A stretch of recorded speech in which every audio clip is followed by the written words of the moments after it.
இயற்கையை ஆளுகை செய்யலாம். சொல்லுங்க, இயற்கையை ஆளுகை செய்யலாம், காட்டு விலங்குகளை ஆளுகை செய்யலாம், அப்புறம் காட்டு மரங்கள், இயற்கையில என்னென்னலாம் இருக்கு, பறவைகள்லாம் இருக்கா, சமுத்திரத்தில் உள்ள மீன்கள் எல்லாமே இருக்கா. நம்ம எல்லாவற்றையும் ஆளுகை செய்வதற்காக சொல்லுங்க நாம் படைக்கப்பட்டோம். சொல்லுங்க, நான் ஆளுகை செய்வேன். ஏசப்பா படைத்த படைப்புகளை எல்லாம் நான் ஆளுகை செய்வேன். ஒண்ணு தெரிஞ்சீங்க, நாம படைப்புகளை கடவுளா வணங்கவே கூடாது. ஏசப்பா நமக்காக தானே உண்டாக்குனாரு, எல்லாத்தையும் நமக்காக தான் உண்டாக்குனாரு. அப்போ சூரியன் யாருக்காக உண்டாக்குனாரு? சொல்லுங்க, நமக்காக. சந்திரனை யாருக்காக உண்டாக்குனாரு? நட்சத்திரங்களை யாருக்காக உண்டாக்குனாங்க? விலங்குகள் எல்லாம் யாருக்காக உண்டாக்குனாங்க?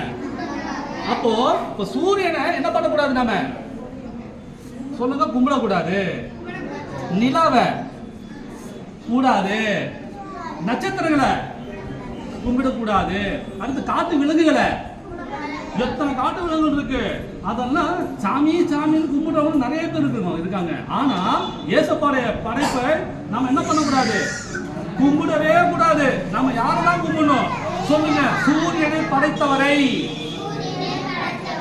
நான் கும்பிட வேண்டும், நிலாவை படைத்தவரை, நட்சத்திரங்களை படைத்தவரை நாம் கும்பிட வேண்டும். அடுத்து காட்டு விலங்குகளை கும்பிடலாமா? இப்ப எத்தனை பேர் காட்டு விலங்குகளை கும்பிடுறாங்க? யானையை கும்பிடுறாங்க, பெருச்சடியை கும்பிடுறாங்க, கண்ணுடைய கும்பிடுறாங்க, பசுமாட்டை தொட்டு கும்பிடுறாங்க. அதெல்லாம் கும்பிடவே கூடாது. இதெல்லாம் செய்யறதுனால நம்ம யாருக்கு கோபம் பண்றோம்? ஏசப்பாக்கு கோபம் பண்றோம். அவருடைய படைப்பை போய் நம்ம கும்பிடலாமா? அப்போ இதெல்லாம் படைச்சவர் தான் என்ன பண்ணோம்?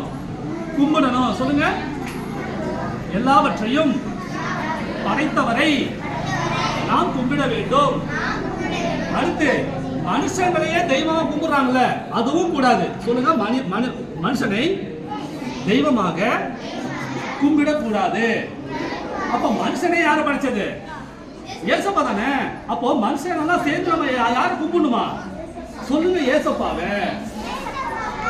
நாம அத்தனையும் யாரு கும்பிடணுமா? சிருஷ்டிகள் எல்லாமே. சொல்லுங்க, ஏசப்பாவை கும்பிடணும்.